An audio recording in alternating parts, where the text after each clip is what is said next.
let me stop. That's not going to be my intro. That is not going to be my intro. But what's up, guys? Welcome back to yet another edition of Justin DTV. As you guys see, I got my nightwear on, got my sexy on. I came back from the gym. I got the check. I'm sorry. So back to business today. 10 outdated rules you didn't know have been banned in the WWE. I don't know any of these rules that have been outdated, but I bet you it's something crazy. Can't wait to check it out. Don't forget to subscribe. Tell your mama, tell your grandmama. We're on the road to 100K. Let's go. There are certain rules and tropes in WWE that have become incredibly outdated. In relation to rules, there are rules that exist in a wrestling match that have been around for decades, yet they make no logical sense and are rarely enforced. In relation to tropes, these are things written in WWE lore that, while still officially a thing from a kayfabe perspective, are subjectively used based on the specific storyline, and this just leads to severe continuity errors. So with that being said, let's look at 10 outdated rules and tropes in WWE. And before we begin, what is tropes exactly? Can somebody explain that in the bottom? I don't have time to pull it up on Google. I don't have my phone. I don't know where it is. Tropes.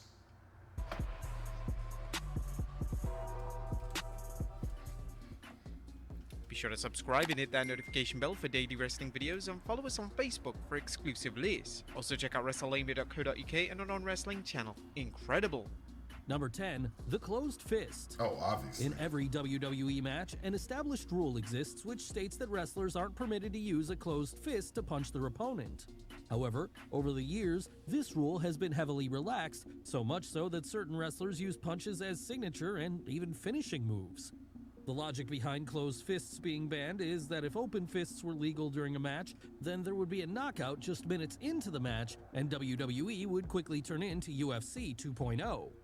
WWE have struggled to rationalize this rule in the past. In fact, when Roman Reigns performs his Superman punch, WWE's commentary team simply ignores the fact that it's an illegal maneuver. Number 9. The referee. That seems like an obvious one, especially when Brock Lesnar was hitting a guy. Jeez. I just think there's too many accidents can happen if your fist is closed. It's too tight and you just go with it. Just, you might feel it a little bit. The referee is weak. Referee is weak. Since WWE referees began to be incorporated into spots and matches, there is a common trope which relates to how they react and sell to any form of damage. When a referee takes a bump in a match, they are out of action for several minutes, even when they just get knocked over. Yeah. Naturally, the reason for this from a storytelling perspective is so a wrestler can cheat or interference can go down, but it makes the referee in question look insanely weak. How does a simple knockdown render them unconscious? This is a common trait that is unlikely to ever go away. Whilst it certainly creates compelling drama, it's become rather stale as a predictable spot, and perhaps it's time for major companies such as WWE to rework the spot with a modern-day spin. 8. Automatic rematch clauses. I like the referee is weak thing because I think that when two giants are in the ring and they're fighting, especially when it's like two really big guys, I like the fact that the referee always looks inferior to those guys. So even though the referee is officiating the match and they're trying to, control the way it's going, make sure everything is fair, the fact that the referee looks weaker than them and they can just be like, man, shut up. Like, I like the narrative. I don't know. I don't know. Tell me your thoughts. One of the unwritten rules in WWE is that once a champion loses their title, they have an automatic rematch. However, WWE have been extremely selective in relation to how this has been applied. For instance, if the story WWE is telling at the time doesn't warrant a championship rematch, WWE will simply ignore the rule as if it doesn't exist. This was seen when Kofi Kingston lost the WWE title to Brock Lesnar in 2019.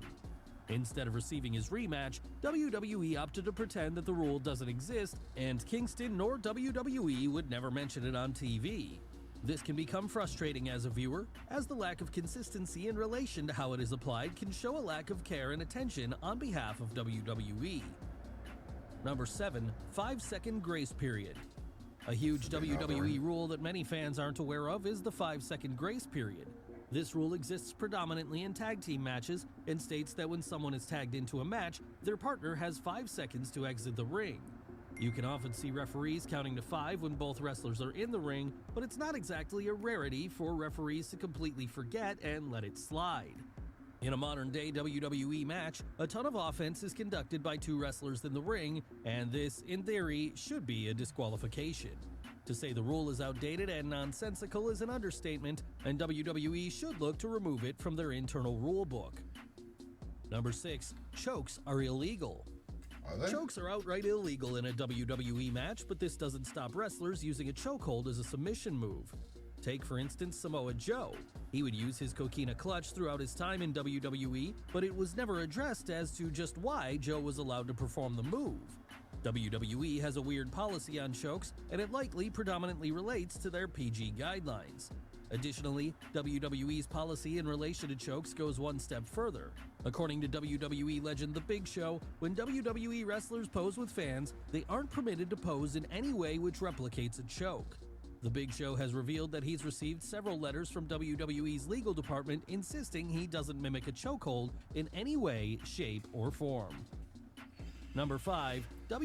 I think the easiest thing for kids to do is choke their friends. When we were young, we used to imitate wrestler moves all the time, but I think the easiest thing would be a chokehold. So I think the fact that they are trying to get rid of that a little bit, or if they were already trying to get rid of it, it's probably a good idea, because I just think that that's one that could really go too far, and you could really choke somebody out on accident. Just try to play around, be like the wrestlers. WWE's formal dress code. In 2004, Vince McMahon implemented a dress code for WWE wrestlers and personnel. This meant that wrestlers, upon arriving to WWE TV, had to wear smart business clothing. WWE executive Bruce Pritchard would discuss the implementation of the dress code on his Something to Wrestle podcast, and he has stated that Randy Orton absolutely hated the new ruling. He stated, "God, you know, Randy Orton, as a matter of fact, Randy was like, why can't I just wear nice jeans? And jeans were on the X list. Randy didn't like it. And you know, I think that most of the guys looked at it like, kind of rolled their eyes and said, okay, we'll do it. But there was nobody that was, yay, we've got a dress code. Because the guys that dressed were already doing it. I think that it came down to seeing the guys that were dressed that looked really good like Batista and all those guys. It was like, god damn, they look sharp.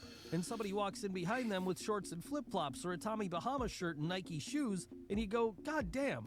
It was a combination of a lot of things that got us to that point.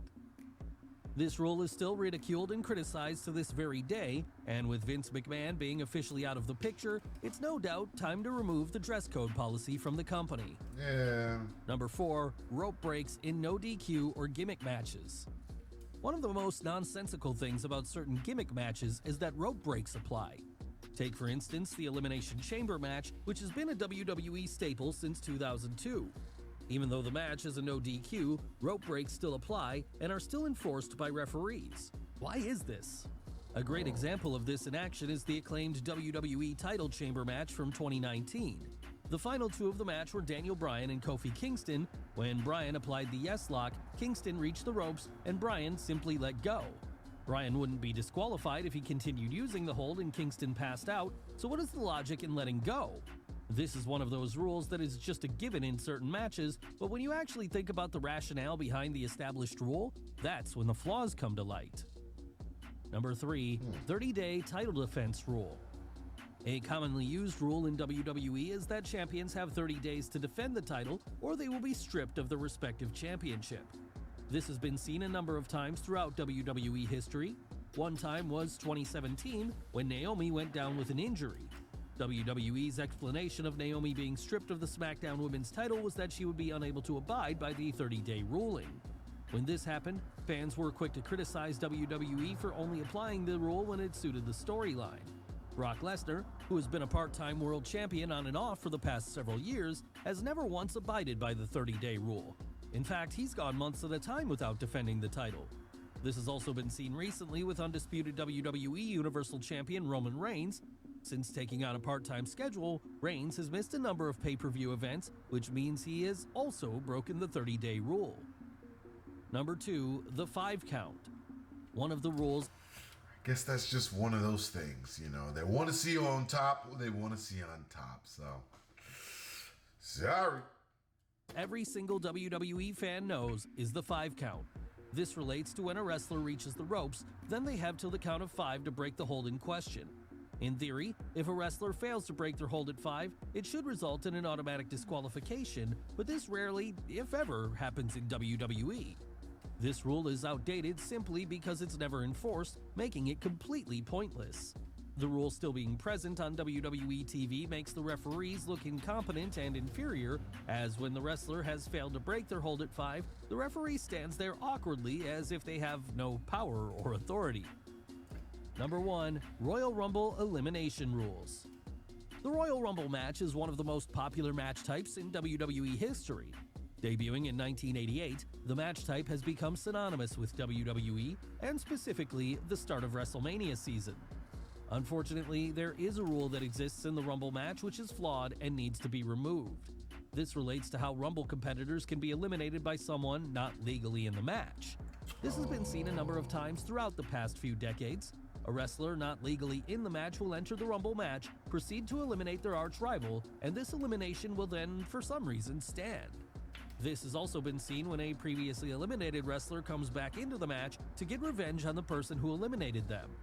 It's unlikely that this rule is ever going to change, as WWE view it as a storytelling device rather than anything that respects the integrity of the Rumble match itself. Well guys, there you have it, 10 outdated... With that last one, I can see why that would be a problem, especially because if somebody's already out, why should they be able to come back and be a part of the match? I don't know. I guess, like I said, storyline, but I don't know. That one seems a little funky to me. Guys, let me know what you thought below in the comments here about these rules being banned. If you knew they were banned, if you didn't, and what other rules they may have missed. Also, don't forget to like this video and subscribe to the channel. We got more on the way. Put your request down there too, because I'm following requests, you know. You send it, I'm cooking, I'm doing. That's what we're doing, all right? Tell your mama, tell your grandma. We are trying to hit 100,000 subscribers on this channel.